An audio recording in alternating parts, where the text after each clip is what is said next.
Did you know that in 1696 the British government introduced a window tax? Homeowners were charged based on the number of windows they had in their property, and while the goal was to tax wealthier people with large homes, the idea didn't come as expected. To save money, many people bricked up their windows or built homes with fewer windows, resulting in dark, poorly ventilated spaces that led to health issues. After more than a century, the tax was repealed in 1851 and architecture began to change. By the early 20th century, modernism embraced large windows and expensive glass facades, a trend we still see today in corporate buildings. But while these designs brought in more natural light, they also introduced new challenges. In developed regions like the US and the EU, buildings account for 40% of total energy consumption, which exceeds the energy consumed by the industry and transportation sectors.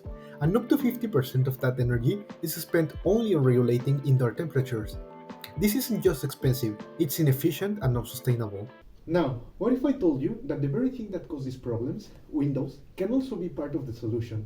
Stay with me and let me show you how smart windows can help us reduce energy use, save money, and also build a greener future. Smart windows are windows that incorporate materials that can effectively block light by dramatically and reversibly modulating their transparency upon exposure to an external stimulus. According to Web of Science database, the term smart window started around 1991, and in the last 2 decades, more than 7,000 papers have been published on the topic. The main areas of research, as we can see here, are mainly STEM related. This is no surprise, as chemists, physicists, and engineers are the ones who create these materials. However, if we take a deeper look into the literature, we can see that starting from 2017, there has been an increase in the interest in construction technologies and civil engineering. This is great news, as it implies that they are most probably going to be incorporated in future buildings. We can also see that the majority of the research is conducted in China, USA, Korea, England, and India, regions that lead technological development but also account for the highest energy consumption levels. But after all of this preamble, how do smart windows work? Today I will talk about a very special type. In an article published by Billing and his group in Advanced Materials in 2023, they propose a hydrogel-based thermochromic coating that they claim to be self-adhesive and self-healing. Thermochromic materials are able to change their color or opacity based on temperature changes.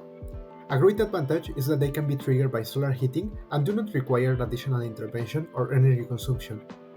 For their material, they use hydrogels, which are polymers capable of absorbing water into the structure.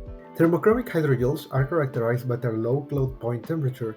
This means that at a temperature lower than the TCP, water is uniformly dispersed in the polymer network, ensuring good transparency.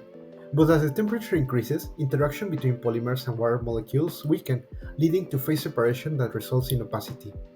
However, as good as this sounds, we are still using water, which can freeze or evaporate, destabilizing the hydrogel. So what alternative do we have? Ionic liquids are room temperature liquid salts that can replace water in hydrogels to form ionogels, a new generation of gels that can retain vital properties of both ionic liquids and polymer networks. They have exceptional environmental stability because they do not volatilize or freeze in a wide range of temperatures, so they can have a long term in harsh environments. In this case, the polymer used was a mixture of propylene glycol and adipic acid dihydroxide with an isophorone dissocianate linker, which generates a self-healing polyurethanuria or SPU. On the other hand, the ionic liquid is a mixture of these two molecules. They are very similar, but the difference is in the methyl that replaces hydrogen in the imidazolium ring. Now, ionogels work exactly like hydrogels. When a temperature above the TCP is reached, ILS aggregate into isolated domains, causing light scattering and becoming opaque. But once we return to a temperature below TCP, the hydrogen bonds between ILS and the polymer reform, restoring the original transparency. Seems like magic, right? But how can we be sure that this kind of coatings really work for lowering the indoor temperature in buildings? To evaluate sunlight blocking performance, researchers built a simple but effective setup. A polystyrene foam box with an opening to mount either ordinary glass or the ionogel. With a xenon lamp, they simulated sunlight and they observed that temperature with normal glass increased rapidly and reached a plateau of 42.6 degrees in 20 minutes, while for the ionogel, temperature increase was much lower and reached a plateau of 34.1 degrees after 20 minutes. We are talking about an 8.5 degrees difference that can definitely make a change in hot days. Now that we know how it works, let's move forward to the next step, optimization of the material. We have several factors to consider: TCP, mechanical strength, self-healing ability, and recyclability, and 4 variables to modify. ionic liquid, PPG, and ADH content, but also the ratio between the two components of the ionic liquid. First, let's talk about self-healing polymers. These are materials cross-linked by non-covalent interactions like hydrogen bonds, pi-pi interaction, electrostatic interaction, etc. They improve service life and reliability, as they can heal damage spontaneously or under external stimuli, but also reversibility of non-covalent interactions allow discarded materials to be remodeled and recycled. In this paper, the researchers focus on introducing moieties with multiple hydrogen bonds that can strengthen the polymers while retaining their dynamicity. A way to measure the dynamicity in polymers is looking at their glass transition temperature, which indicates the temperature limit at which a material goes from being hard and brittle to being viscous or rubbery. Ionogel has extremely low TG, minus 51.8 degrees, meaning that the polymer chains in the ionogel have good mobility at room temperature. In addition, the dynamic break and reformation of hydrogen bonds between ASCC moieties endow ionogels with a self-healing ability. But TG is only a number, and we really love to see things in action, so they took a piece of ionogel and cut it by the half. Then, they put the two separated parts together and stored them at room temperature. After that, hydrogen bonds did their thing and the polymer matrix gradually regenerated. After 36 hours, the scar visibly disappeared, and even if we look at it with optical microscopy, the scar was completely gone. And to prove that the material restored its original strength, they put a weight of 2 kilograms on the film, proving that it was not breaking easily. After 5 repetitions, the healing efficiency was maintained at 97.9%. A big challenge is the trade-off between mechanical strength and self-healing ability. If we have strong non-covalent interactions, we achieve mechanical strength, but low self-healing ability.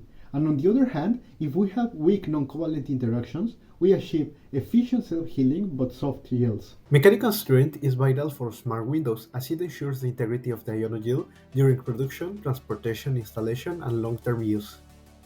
For the optimization, they focused first on the polymer part. They saw that if they increased ADH content, mechanical strength increased due to the increase in molecular weight and ACSC moieties, responsible for cross-linking density. But at the same time, the TCP decreased as the number of either groups decreased, resulting in fewer hydrogen bonds. Then, they focused on the ionic liquid and saw that if they increased the IL content, density of the polymer matrix was reduced, and with that, the tensile stress and TCP of ionogels also decreased. However, there's an interesting effect on varying the mass ratio of ionic liquids. It was observed that replacing the C2 proton of the imidazolium ring with a methyl group lowers its ability to form hydrogen bonds with the PPG segments, so mechanical strength slightly increases with increase of the mass ratio of the molecules.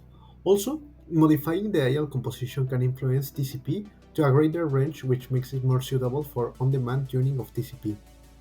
Now we have to talk about the third side of the coin, recyclability. Ionogels are typically chemically cross-linked, which makes them impossible to reshape or recycle, or if they can be recycled, they usually lose the thermochromic capabilities. But this one is different.